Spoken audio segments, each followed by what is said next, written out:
welcome to our show. Hello, Savannah. Welcome to our show. How are you feeling at the moment? I'm feeling good at the moment. What are you drinking? I'm drinking honey chamomile tea. Nice. Yeah. Are you still sick? No. Okay. No.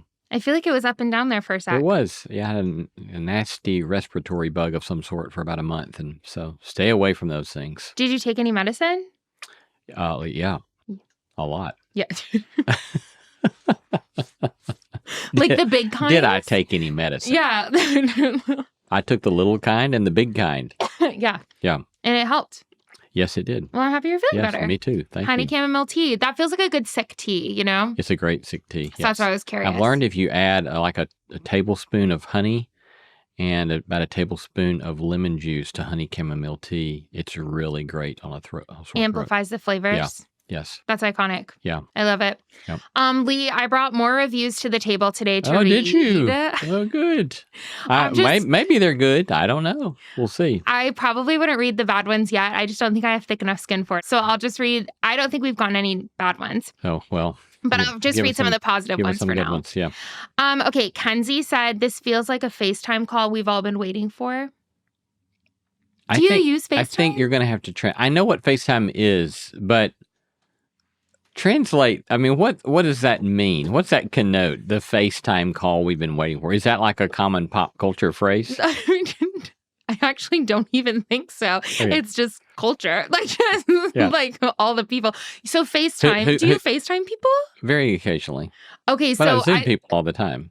The way that I'm taking this is like, this is like if you and I FaceTimed, like if I knew you before the show for any reason, that if I just FaceTimed you and just chatted, that this is what the show is like. Got it. Which honestly, true. Yeah, maybe. Yeah. I feel like we would probably get a tiny bit more personal on our thing, like talk more about our lives versus just like culture at large. Right. But in general, accurate. Got it. That was Kenzie. Thanks, Kenzie. Thanks, Kenzie. Okay, Rachel Cannon says, I've been looking for a theology meets pop culture podcast that examines cultural moments with curiosity and whimsy. This episode was just that for me and refreshing to listen to. Thank you.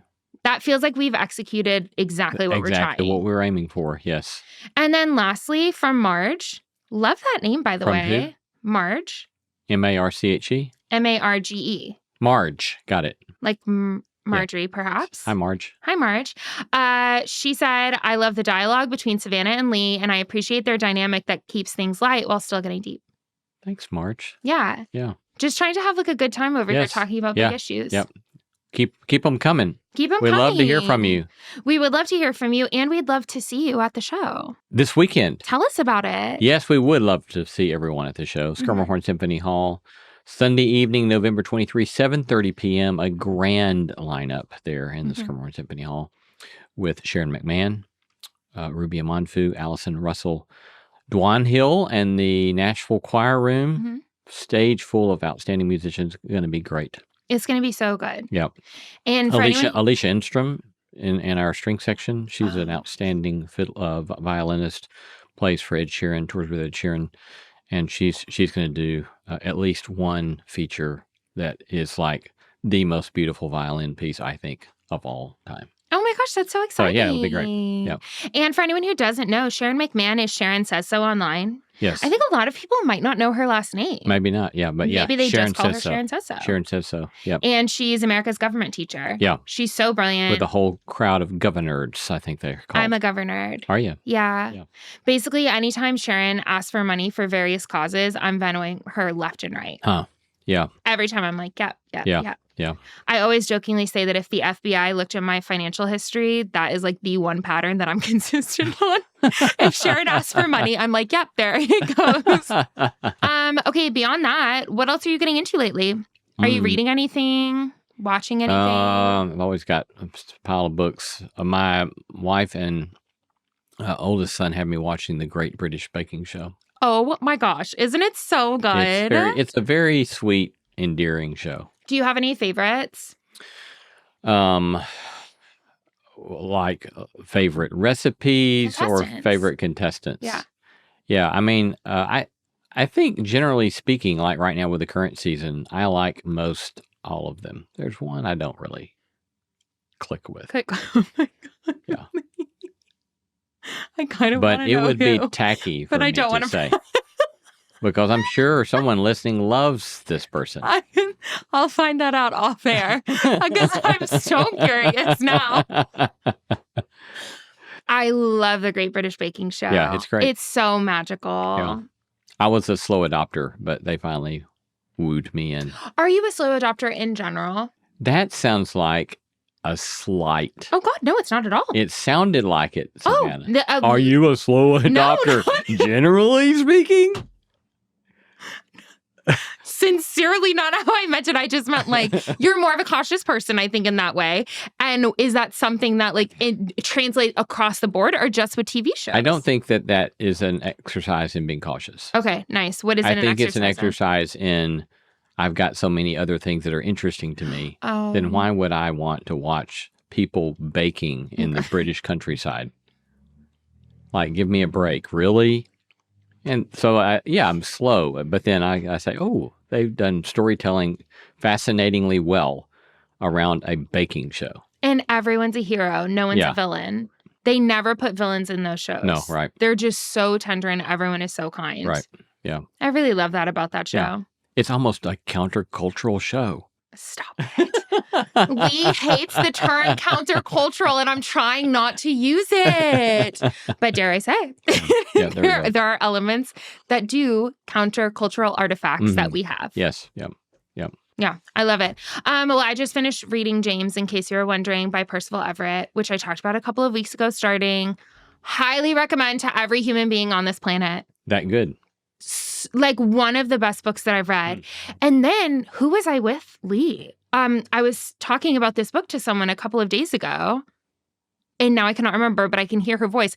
She was like, oh yeah, my sister is Percival Everett's neighbor in LA, the author. And I was like, this is insane. So whenever a practice that I made, I think I've talked about it on the show, but early last year, I saw someone's resolution where they said that anytime they read something or heard something or watched something that moved them, that they would reach out to whoever created it and tell them thank you and say what you liked about it. And I adopted that, like, I guess early last year. And I do it now as a practice. Like, basically, anytime I'm reading something or listening to something, I'm going to their socials and leaving a comment and being like, this was brilliant.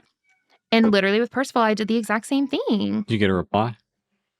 No reply yet. No, I don't expect one, honestly. Yeah. I just did that too. Lily Allen just released a new record. She's a musician.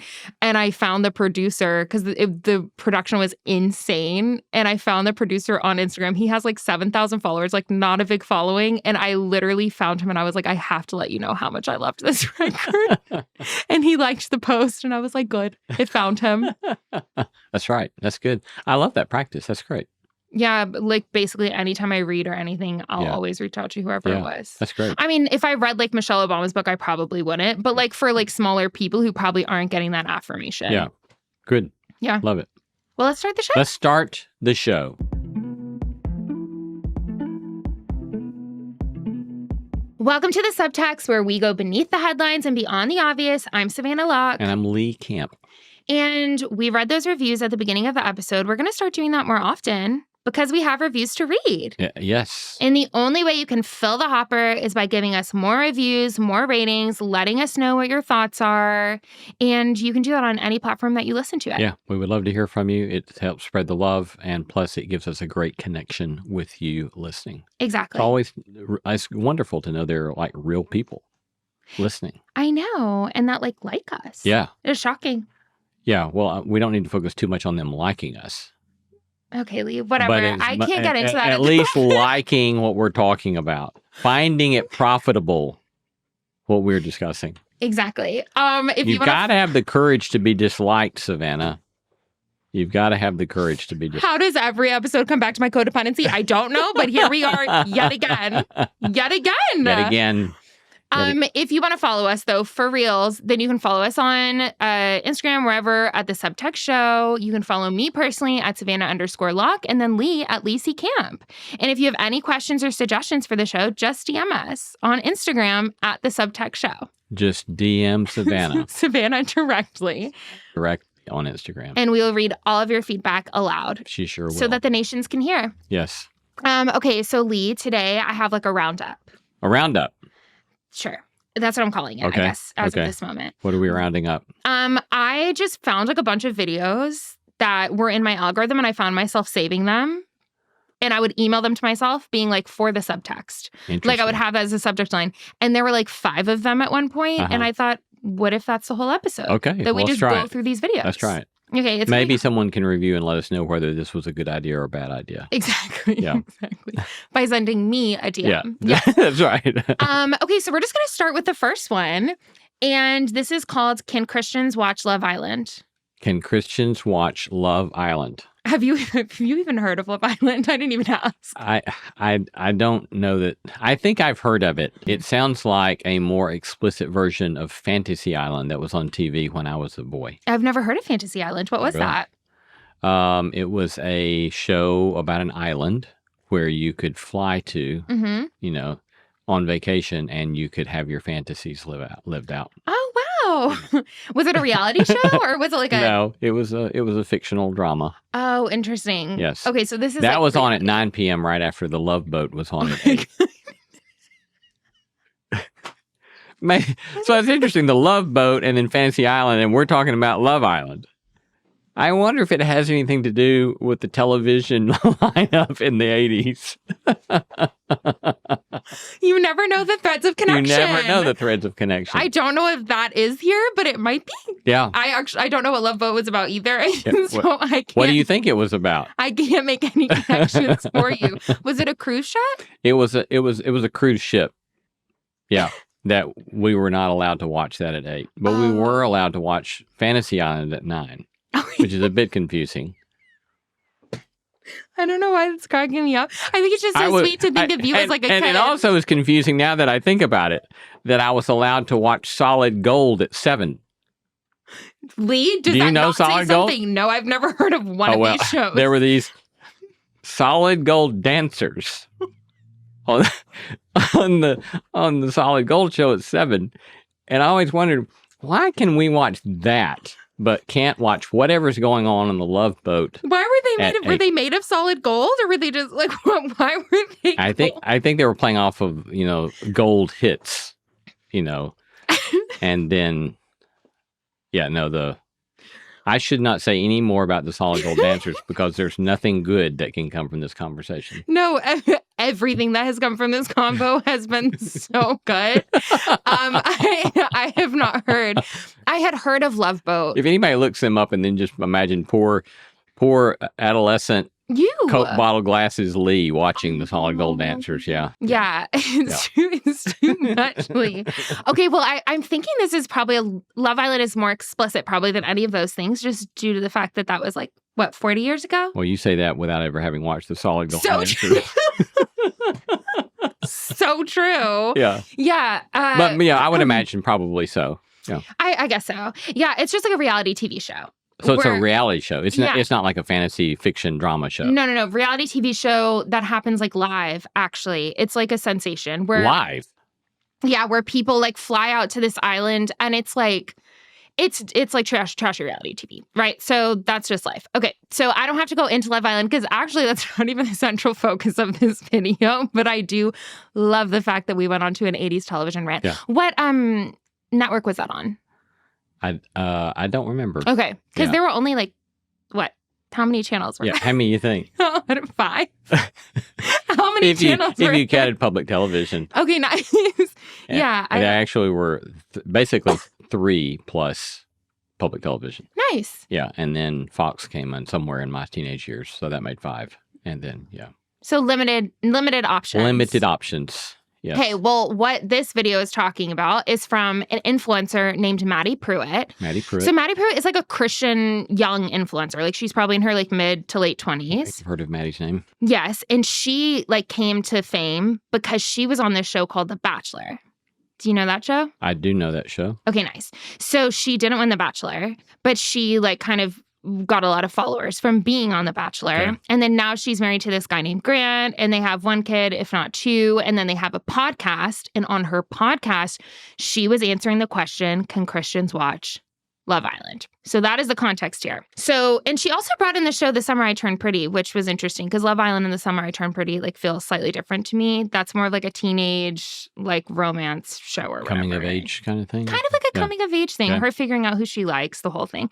But then also someone dies of cancer or is dying of cancer in the show. So it has like serious tones too. Okay, so what she says is, sure, you can watch things like Love Island or like The Summer I Turned Pretty, but should you? And then she says, do the things that you watch put you at the feet of Jesus or not? So that's the metric that she uses for like whether or not you should watch a show, whether or not it puts you at the feet of Jesus. She then says that Christians shouldn't watch these things to be relatable because God never tells us to be relatable. But scripture tells us that if you love God, you don't love the world. And that if you're full of the Spirit, you're not full of the world and not full of the flesh. So that was her thesis. Mm-hmm. And conclusion, I just want to talk about it. Okay. How do you feel about it? Proceed. Well, in my defense, I just explained a lot. It was in your stupid algorithm, not mine. And then I'm having to talk about what's in your algorithm. Do you even have an like what did? Yeah, I get reels of airplanes. Oh. And an occasional MMA fight. An occasional MMA fight set me. Like, what? I would love to see the back of your algorithm compared to mine. Yeah, but talk me through, like, what I hear her thesis being is basically like bringing in this metric, which is to say, does something put you at the feet of Jesus or not? That is a new metric for whether or not you should be consuming certain television shows. And my question is, what does that even mean? Like, sincerely. Yeah, I mean, I don't know what the language, I don't know what she means by the language, put you at the feet of Jesus, like, really means. Mm-hmm. But it's a fair question to ask, is any kind of cultural consumption helpful to one or not? Yeah. And is it helping form you in a way that makes you more the human being that you want to be? You know, so I also know that, you know, it's like, I mean, yeah, I've never watched it, so I don't know what they're up to. I can imagine kind of maybe what the storylines are, but I don't know that it would be helpful to me to watch that, and I don't know that am really interested in watching something like that. So why would one watch it? I don't know. And yeah, it's a good question to ask. Does this help me become the kind of person that I want to be or not? Yeah, but I think that is a better question than what was asked. I prefer my language to her language. Oh, I don't know if you're funny or if I'm giggly, but like at the moment you're kind of killing me. Yeah, I think that the way that is phrased in a way that is more about formation and less about guilt or shame. Because I think that there can be kind of like this guilt. Like, so when I was in high school, what they would say is if you were watching something on television and Jesus was sitting next to you, would you still watch it? And I think that that's more of like a fear-based tactic versus saying, hey, like, is watching this bringing out like good fruit in your life? Like, is this making you into the type of person that you want to become? Which to your point is an absolutely fair question. Yeah. And there have even been for me, like I don't watch Love Island. First of all, I'm I guess just not interested because I don't even think I've ever watched like a full episode, but all of my friends like love the show, etc. And I remember watching like 20 minutes with one of them and I was like, I just felt icky afterwards. And I was like, yeah, just not for me. But that was more like of an internal process. Like it never occurred to me to think like, is Jesus mad at me for watching this show or something? Yeah, I mean, for a long time now, I have not found more so-called, what's the label for it? Maybe pietistic kind of language doesn't help me very much.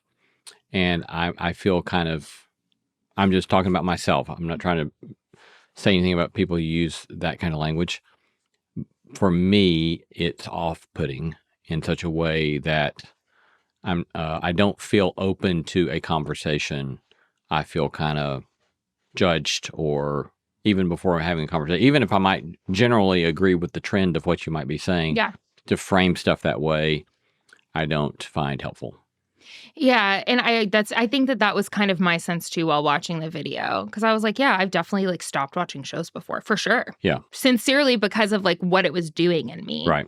Which I think is like related to my relationship with God Yeah. or whatever. But I don't think that language and that framework is ultimately going to lead anyone down a healthful road. And I also think it's a little self-deceptive because she came up on The Bachelor. And so part of me wanted to be like, it's convenient timing for you to be saying this now after you have all of this money and influence and whatever because of a show that now you're telling people, like, would that put you at the feet of Jesus or not? Right. So I think that there's also some like of a convenience factor there too, that I'm like, when you set yourself up in that kind of binary, no one can really survive in their own. Yeah. I think another thing that comes to mind for me is that we also have different seasons of life. And, I mean, I can literally watch things now at my season of life that if I had watched it when I was 21 would have been a problem for me and, would have caused me to go off in places that I don't want to go off into. So I think that all of that kind of stuff has to be taken into account, right? And again, like even with that kind of stuff, I remember hearing people when I was in my 20s, I'm talking about, critiquing people who said, well, there are already movies that have good messages. And they said, well, would you go climb in a dumpster to find a steak? Oh, that's good. That's Yeah. That's amazing. Yeah. And so again, it's that kind of pietistic, moralistic kind of stuff. It's like, there are a lot of great R-rated movies. Yeah. And there are some that are really trashy and troubling, Yeah. Yeah. But it may not be for everybody. Yeah. And so, and we all, but also there are certain Bible stories that are not for everybody. Hello. And so it's like, I worked through kind of carefully when my kids were young about certain stories I would tell and certain stories I wouldn't tell. Yeah, you're right. Given the maturity and their age. The content. Yeah. Yeah, that's huge. And we always are like shifting to, I think that we make exceptions for certain things, which we talk about a lot on this show, of like making exceptions for certain things and not for others. It reminds me of like my grandmother when we were like young, we were not allowed to watch like anything with like sex or whatever. And on Sundays, we would always go to my grandmother's house. And then sometimes after like lunch, everyone would like go to the basement and watch a movie together. And it would always be like very pure stuff. The only exception is that we were allowed to watch any war movies that we wanted. Like Saving Private Ryan, I saw when I was little. Like very like violent movies because that was okay for us. Like that was okay for our family context and our religious system. Violence was not a problem. But swearing in a movie like the Lizzie McGuire movie, not okay, but swearing in a war movie, okay, because I remember my grandmother saying, well, that's what it's really like. But ultimately, it's because like the violence piece wasn't a problem. So it's like it's all wrapped up in that and that's okay. Right. And so I think that there's also something to be said too around like we kind of create different filters for ourselves. Yeah. Based on our context. That selective moralisms. Mm-hmm. Yeah. What was the word you taught me in the last episode? Hagiography. Hagiography. Yeah. Classic. I wish that there was something, a singular word for selective moralisms. I do too. We'll have to work on that. Monomoralism. Monomoralism. Yeah. I don't think that's it. I don't think so either. No. Well, we'll work on it. We'll work on it. Okay, next video. This video is about slavery in the Bible. And so this guy named Joshua Hames is like I am seeing him all over the place, but I know it's because my algorithm, like I'll stop and watch it. And even though I don't like it or whatever, they still see that I'll stop and watch it. And then they keep feeding me more of his stuff. But he has like a lot of prioritize the stuff you don't like. Yeah. That makes you mad. But this is for research, and I think that's what's a bummer, is that my algorithm's changing, I think, because of this show. Oh. Because I'm purposefully, like, looking at certain things to talk about. Yeah. Anyways, All okay, so Joshua Hames is, like, a pastor, and he's also, like, an up-and-coming, like, podcaster and stuff. Like, he has, I think, over 100,000 followers on socials, and he's, like, kind of growing and having, like, a lot of viral moments, whatever. And in this video, he says that the Bible never says that slavery is inherently evil, and basically says, like, it's not an institution that we should condemn. And it occurred to me, for all of my life, I had been taught about this slippery slope that leads to hell through, like, progressivism or, like, liberalism. But I was never taught about this slippery slope of this sort of reading of the Bible that would lead to saying something as evil as slavery is, like, okay. Now, so just to be clear, Yeah. he says the Bible does not say that slavery is inherently evil. And he does leave the tension there. And he never supports it. He does not ever support He does slavery. not ever support it, but he never condemns it. Okay. Yes. Okay. So there is a tension there. Okay. So that he is like you as you experienced it, he leaves open the possibility of somehow the legitimacy of slavery in our day. according to my interpretation. Yes. Yeah. Yes. And also having knowledge of other videos that he's posted. Yeah. So yeah, that was like one thought that I had around it, which was like, whoa, this slippery slope does go both ways. there is one going everywhere. And then second of all, my hot take, which this is a very hot take, Lee, I agree that the Bible does not inherently condemn slavery. But I'd love to hear your thoughts about it. Yeah. Well, it is non-controversial, I think, to say that the Bible does not universally condemn slavery as inherently evil. That's what I totally was trying to say just then. Yeah, I think that is true. Agreed. But a lot of people, I think that's news. Yeah. Yeah. Well, I mean, I think that's not controversial to say that is in fact the case. But then the question becomes, okay, so what do you do with it? So now what? Yes. Right. And that's what I want to talk about now. Yeah. Mm-hmm. And so, so far as I know, the Bible presumes a flat earth, and it never proclaims that any sort of vision that the earth is orbiting around a sun, and that the earth, it presumes kind of that the earth is at the center of all things. Yep. And so what do you want to do? You want to say, therefore, we should be open to that view? Mm-hmm.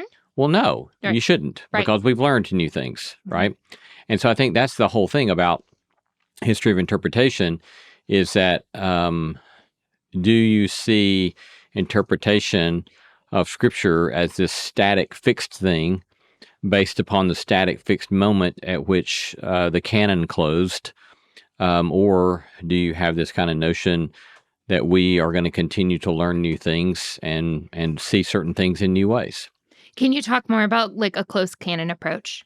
If you think that, there's no truth beyond, there's no new competing truths beyond the Bible, then I think that it just doesn't work. I mean, you're going to have all sorts of, the example I just gave.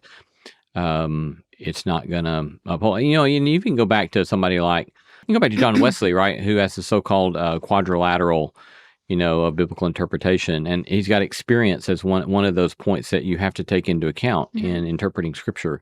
And so this is not some sort of just modern liberal idea. It's you always have to take experience into account in reading these texts and trying to make sense of these texts. And the experience of the Western world has been that the institution of slavery is an abomination and is an evil, and that we have realized clearly that this is chattel slavery is wicked. Mm-hmm. And moreover, you can point to the ways in which the trajectory that's in the Bible points you in that direction. Even if it doesn't get there, it points in that direction. Because there's always developing storylines in the Bible, and all of them don't get concluded at the close of the canon. Mm-hmm. And so they're always unfolding, or a lot of them continue to unfold, and we try to figure out where the arrows point. Mm-hmm. Yeah. Isn't there a word for that? The trajectory, is it called a trajectory model? Yeah, maybe so. Yeah, there's something like that, which is really important to note. When you said the so-called quadrilateral, are you against the quadrilateral? No, I find it helpful. You do find it helpful? Yeah. Have you ever heard of how Richard Rohr switches it up? How does he switch it up? I think he might call it the tricycle or something like that. Oh. But he basically says that experience is always at the front end of the tricycle.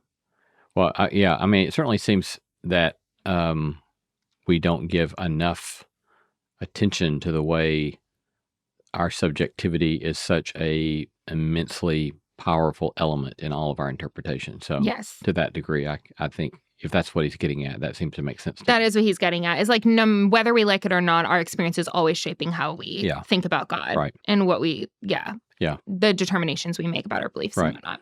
Yeah. Okay. I was curious because when you said that, I was like, oh, that was a little pointed towards the quad. And I was very curious about that thought. But yeah, so neutral around it, it sounds. Yeah. Okay, great.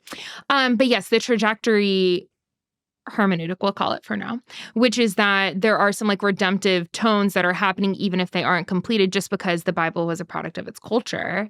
What do we do with that when it comes to like current day when people say stuff like, well, like if the Bible doesn't explicitly say it, then I'm out. Or like the Bible, like in this guy's case where he's saying like the Bible does never explicitly condemn slavery, and he seems to leave open the possibility that that would be a thing, and that technically is biblical. Like, what do we do with that, and how do we wrestle with that? I mean, the Bible doesn't explicitly talk about loads and buckets of things, right? But that's not the way the Bible, in my mind, is supposed to work. Yeah. You know, it's a text that we're seeking to, that Christians are seeking to live out of. You're trying to live out of this story, right? And that means you're always looking at your current moment in light of that story and asking, what does it mean to live faithfully to that story in this time and place? You know, I mean, one of the classic kind of examples of this that goes back to Tom Wright, though I think I first learned it from the book Truth is Stranger Than It Used to Be. You know, the classic example of imagine somebody finds a hitherto unknown manuscript from Shakespeare, all right? And let's say it's a 6-act play, and it's in perfect condition except Act 5. It breaks off at Act 5, Scene 3, and then it picks back up at Act 6. And so you're missing Act 5, Scene 3 to how many ever scenes there are in Act 5.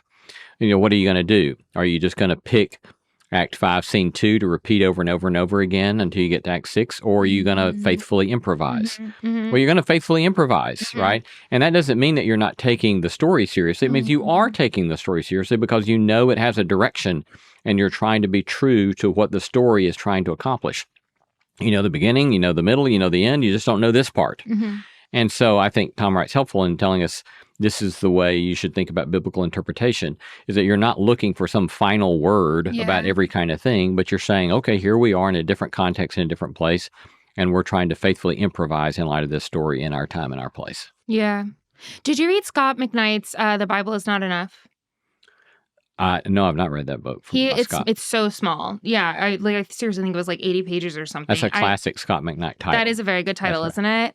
I read it on a treadmill one day, like literally just read through the whole thing.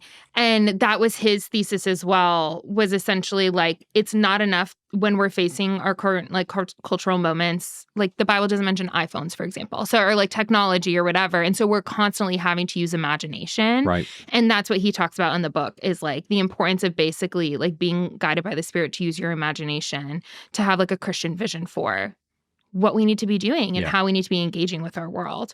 And also even to know that even when you think you may be being guided by the Spirit, that could be you just making stuff up in your own mind. I know. And so it's like all the layers of subjectivity are so thick. And so the people that scare me are the people that refuse to act as if there's any subjectivity here. And they just want to say, God says. And what I always want to say is, let's put scare quotes around your use of the word God, and then let's debate who you think God is and debate what you think God has said.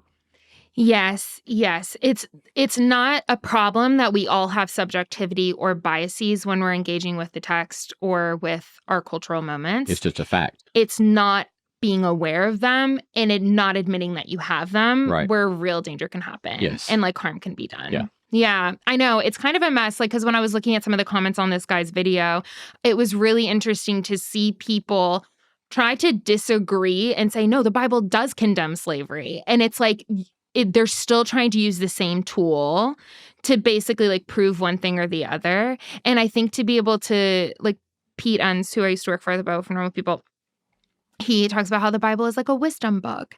And like to be able to say, like, I'm not going to put the Bible in a pressure cooker, to be able to adequately engage with every single issue of my time, but instead treat it as like a wisdom book that has so much like evergreen lessons and everything. And there's this narrative that we're being involved in, but that it doesn't speak to specifically every single instance. And that's where we need to rely on the Holy Spirit in our community in order to, the Holy Spirit, listen to me, so Pentecostal, in our community to be able to like faithfully meet those moments with courage and prudence. And what are the other virtues? Courage, prudence, temperance, justice. Nice. I'm learning temperance and justice. Faith, hope, and love. Faith, hope, and love. Yeah. Good. In the words of You Paul. got the 7. Yeah. So it was interesting to see them arguing like with the Bible. And I was like, oh, this is fascinating to be like using this as a little weapon. Yeah. And it's just not adequate. Yeah. Like it can't be. Right. Yeah. Also, going back to the flat earth thing, didn't Galileo or someone get called a heretic because he was the first one who was like, you guys, this isn't flat? Yeah, he was in the Spanish. If I remember my history correctly, here in the Spanish Inquisition, he was found He was charged with formal charges of heresy. Yes. And there was a for saying the Earth wasn't the center of the world or something. Yeah, for the kind of non Earth centric vision of the world. The charges said something like he's found heretical for denying the plain teaching of Scripture. And everybody ought to have that. Anybody who takes the Bible seriously ought to just have that emblazoned in the front cover of their Bible, right? Mm-hmm. Because it's like, be careful what you think is so plainly true. Taught. And yeah. Yeah. I'll also say that my understanding is that story is more complex than it's often depicted by those who want to beat up the church. Oh, nice. But let's don't talk anymore about that right now. Literally the fact that I even remembered that name. Yeah. Thrilled. Yeah. Okay, great. Want to go on to another one? Sure. Okay. So we can talk about Billie Eilish. Do you know Billie Eilish at all? I know the name Billie Eilish, but I also don't know if it is a man or a woman. A woman. Is it a woman? Okay. Yeah, she's Gen Z. She's an angel from LA. And Gen Z means she's how old? She's like probably, I don't know, maybe 24, 25. So she's young. Okay. Yeah. But she's 23. She was born in 2001. Oh, wow. Okay. That was around the right time. Yeah. I'm impressed I know her name. Yeah. Mm-hmm. She and her brother Phineas do music together. Have you heard of Phineas? No, sorry, Phineas. No, that's okay. He's fine. He's doing well. She just won an award for being a music innovator. Because she's like, she really is. Like, what she has done is really incredible. And the way that she treats her vocals is awesome. You saw the Barbie movie, right? Yes. She did the song What Was I Made For? Okay. That came in at the end of it. Okay. And she famously doesn't use like auto-tune on her vocals and stuff. Good for her. She's really brilliant. Good for Billie Eilish. Yeah. Okay. So she was receiving this award and it was announced at the celebration evening, that she was going to give away $11.5 million to charity combating climate change and food insecurity. And as she accepted her award, she said this: "We're in a time right now where the world is really, really bad and really dark, and people need empathy and help in our country. I'd say if you have money, it would be great to use it for good things and give it to some people that need it. Love you all, but there's a few people in here that have a lot more money than me. If you're a billionaire, why are you a billionaire? No hate, but give your money away, shorties." She said it in front of Mark Zuckerberg, which is just so iconic. The third richest man in the world. And Hailey Bieber was there. George Lucas was there. Questlove, Karlie Kloss, so many celebrities, so many rich people there. And yeah, she said, no hate, but give your money away, shorties. And it became a viral sensation. Yeah, I would imagine so. So anyways, it got me thinking about a lot of conversations that people have been having based on this, about people's responsibility in this time. Like even just like specifically like with SNAP benefits being taken away and all that stuff, like what responsibility do people have to donate their wealth? Thoughts, feelings? Give your money away, shorties? You're asking such easy questions today. Go forth. That don't require anything of us. I have known a few people that seem to have a great deal of integrity about this. But I think most of us are just a mess. And that, yeah, I mean, there's this repeated call to this sort of radical generosity over and over and over again. And the Bible talks probably as much or more about money than any other issue. Mm-hmm. And certainly Jesus talks about it all the time, and Paul talks about it a lot. Billie Eilish helping us understand what it means to be human there. And how interesting that her giving away a very significant amount, like when I say it was viral, I mean, it was all I was seeing on socials for a while. Like everyone was like, oh my goodness, I cannot believe that she's stepping up to the plate and speaking so bluntly in front of other people who can step up to the plate. Yeah. Which to me shows that that's not really the pattern that's currently set. Yeah. Yeah, I mean, her doing it gives her the ability to speak to others, to call them to do it. Yeah. To call us to do it. To call us to do it. Yeah. I know. I was thinking about the story of the rich young ruler, which is in, I actually think 2 or 3 of the Gospels. I can't remember now. I actually think all 3. Call me in the synoptics. Where this rich young ruler comes to Jesus and says, like, what do I need to do to inherit eternal life? Jesus responds and says, well, first he says, why do you call me good? But I can't go into that. And then he basically says like these 5 specific commandments that a lot of scholars theorize that he mentioned these specific ones because it had to do with the way that he treated his neighbor versus the ones that are like, you shall have no other gods before me. Jesus didn't mention that. He mentioned the ones that were neighbor specific. And then the guy was like, I've done this my whole life. Like, what else do I need to do? And Jesus says, if you want to be perfect, then give everything you have away to the poor. And then it says that the rich young ruler walked away with sadness because he had so many possessions. And I thought about that with this story and what it like, the invitation for us who maybe are not billionaires. I don't know about you. I'm definitely not a billionaire. Same. Yeah. But still the way that money can possess our hearts and how like we're willing to do, I think, a lot of things until Jesus asks for the cash. You know what I mean? And it's like when there's this like opportunity, like for us to be like, instead of perfect, a lot of people say that whole or complete would be like a better translation of that. And it's like, I think in this specific moment for people who have excess, including myself, that to experience more wholeness and completion in my Christian faith, that like you got to put your money where your mouth is. Yeah. Yeah. I mean, when I was younger, so I'm in college, and I was very convicted by a lot of those teachings. And so my wife and I tell this funny story about, in my young arrogance, I said to Laura, I think I could be a millionaire by the time I'm 27, but I'm explicitly deciding not to pursue that. And I want to pursue simplicity. Nice. And go to seminary and maybe graduate school and be a teacher. Yeah. And I say that not self-congratulatory, because what I discovered was that I was really bad at that. And we went through a lot of years where we were really poor. Yeah. Yeah.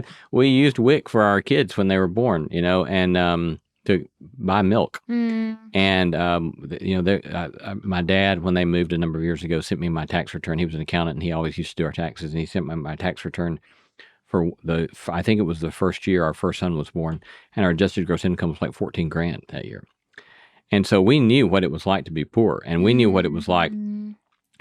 We learned what it's like to not have health insurance, and you're like asking when your kid's being born, how much is that going to cost? Yes. Yep. No one asks that in the hospital, and the hospital is not set up to tell you that, right? So we learned a lot about how much it costs to be poor. It costs much more to be poor than it does to be wealthy. Yeah. And so we've learned a lot about that stuff. And then in time, I had to realize that I felt like I was using some of that almost false spirituality as a way to avoid being more responsible in doing what I had to do in order to be fiscally responsible. Yeah. And so we've kind of come at it from a backside, know. Yeah. And these days we have we're comfortable. And so now I'm looking at it oftentimes thinking, and we try to give a lot, But it's also, I'm having to ask myself the question, could you be giving more? Should you be giving more? Yeah. At this point. So yes, we've grappled with those texts a lot, and they have convicted us. And I always and only know, I love the story about Jesus talking about the servant who always says, I'm an unworthy servant. And I can say that now in these days in a way that it's not shaming, but it's just like, it goes back to something we said in a previous episode, where Stanley Hauerwas said something like, this intrinsic truth to Christianity, you never get it right. Yeah. And it's like, we don't ever get it right, but we're a part of this story. So then we can ask ourselves a question, okay, here I am in this season of life. What is required of me, or what does it look like for me to live out of this story in some sort of beautiful, true, good way? Yes. In this moment. Yep. And keep asking myself that question over and over again in each new season of life. Yeah, I love that. Yeah, that's a really good story. I think with like the Billie Eilish video, what it felt like to me was an invitation to reassess my own generosity. Yeah. And like it started really great conversations with me and Todd where I was like, listen, like with this SNAP benefit stuff, like it's such an immediate need that it's like we can meet it. Like I know that we can because we have the money right now. And so I think for us, it was like a really good challenge to say like, yes, Billie Eilish can give $11.5 million. Like a queen. And I'm so happy she did. But we also have extra that we can give as well. And there's like a need now. And why wouldn't we meet it? And that's what it felt like to me. And like the resistance in me felt very like rich young ruler-ish, where it was like, dang it hurts. Like, because I want to keep it, which shows it's time to give it away. Yeah. Also, I'm reading this book called Poverty in America. Have you heard of it? No, I have not. OMG, Lee, you will love it. No, Poverty by America by Matthew Desmond. But it reminded me when you were talking about like the WIC stuff and going to the hospital and asking how much certain things would cost for your kid to be born. And he's talking about why America is so rich, but has such like extreme levels of poverty that aren't seen in other like developed nations, and how basically how expensive it is to be poor. And I think that a lot of people don't realize like that system piece, like especially once again with the SNAP, because it's so like culturally in the moment. But like a lot of people don't realize how expensive it is to be poor. Right. And I think having like compassion and empathy and also practicing generosity is really important in these moments. Yeah. And there's so many questions that arise, the fact that you can be working really, really hard and still just can't pay your bills in various places in the country. And, I have this friend who I've known ever since I was a first-year faculty member, and he works two jobs, 40-hour-a-week jobs, and he just is incredible, but he's making low wages, and he lives in Nashville, and he's trying to take care of a family, and he's done that for decades now. And so there's lots of those kind of cases, and then the whole kind of welfare thing so often overlooks the way in which there's all sorts of corporate welfare. And all sorts of subsidies that are given to some of the most wealthy and most powerful corporations in the country. And, we don't have that same sort of reactionary taboo around that kind of handout. Which reminds me, when recently, when there was a lot of fuss about, so-called government handouts, one of my friends who teaches at a school in a county south of us, which is one of the wealthiest counties, in the country, was teaching in public school, and some of the kids were kind of mocking people getting handouts, and they're sitting there in a public school, and she, so I can't remember how she did it, but she basically said, "Look, don't you like going to school and sitting in this classroom? There's your handout, right?" Yep. And so the question is always how do we try to share, and how do we try to distribute things? And who are we going to prioritize, and who gets some help? You're exactly right. Right. And why do we always assume that it's only the wealthy and the powerful that are going to get that kind of help? Yes, you're exactly right. Yeah, that you'll love this book because that's basically the thesis, but embedded with a bunch of like actual real life examples. I'm happy you brought up your friend working the full-time jobs, because I think a lot of people think that people are poor because they're not working enough, but actually a lot of poor people are working more than people who make living wage, but it's just the types of jobs they're working aren't paying well enough. And then the government has to come in and assist because corporations are underpaying their employees, which is brutal. Yeah. Steve Besner talks about this. This will be my last roundup for the day. Steve Besner talks about this on a thread that he wrote. And Steve is an angel. I really hope you guys get to meet one day. He was a pastor. Now he's a professor at Baylor, and he does a lot of work around poverty. And he wrote this thread.